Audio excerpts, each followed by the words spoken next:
Brigadier-General Vicente Podico Lim was the third of four children of Jose Lim and Antonia Podico.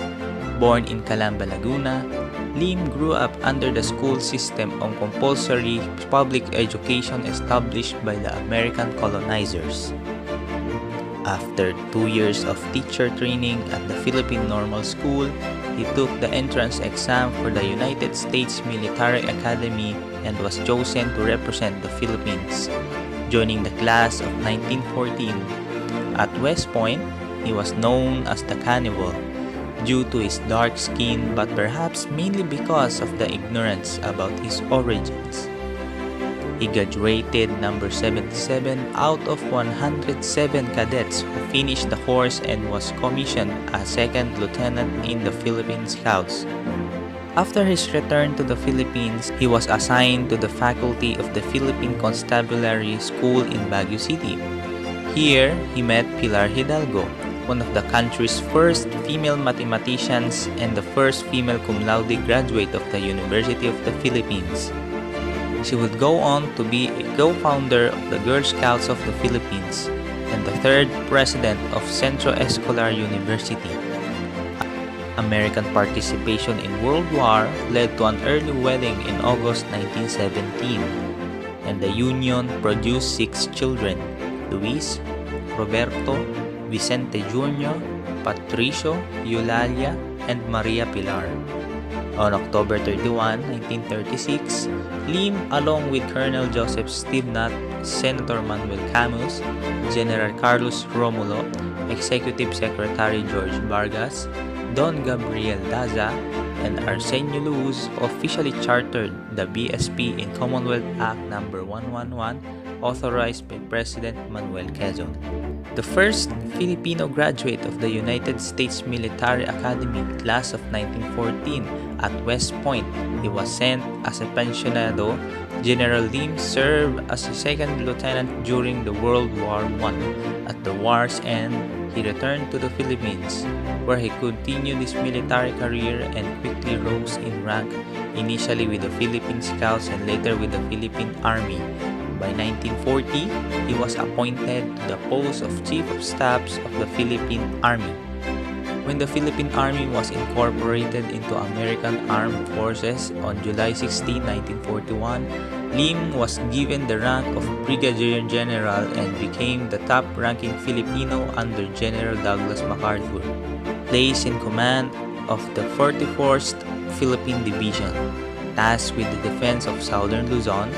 On April 9, 1942, the 41st surrendered on Bataan along with all American and Filipino forces to the Japanese 14th Army of General Homa.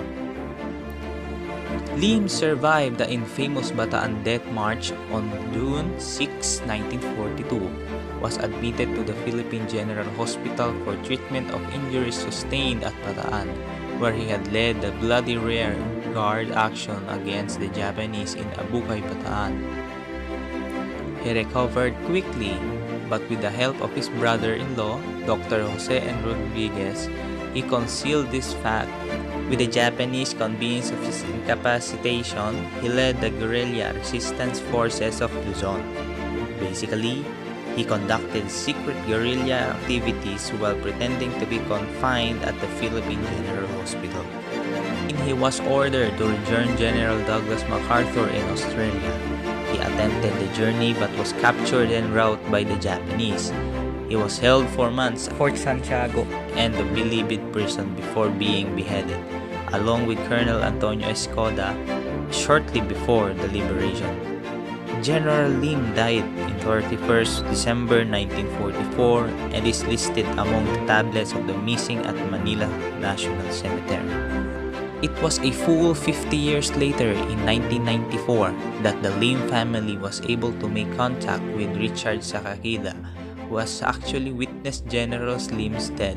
Sakakida Enisi was a United States Army intelligence agent stationed in the Philippines at the outbreak of World War II. He told the family that General Lim, together with some 50 or so guerrillas, were taken to the Chinese cemetery where a long trench had been dug. They were all made to kneel and subsequently beheaded. Their bodies were then thrown in the trench and covered. General Lim's body was never found.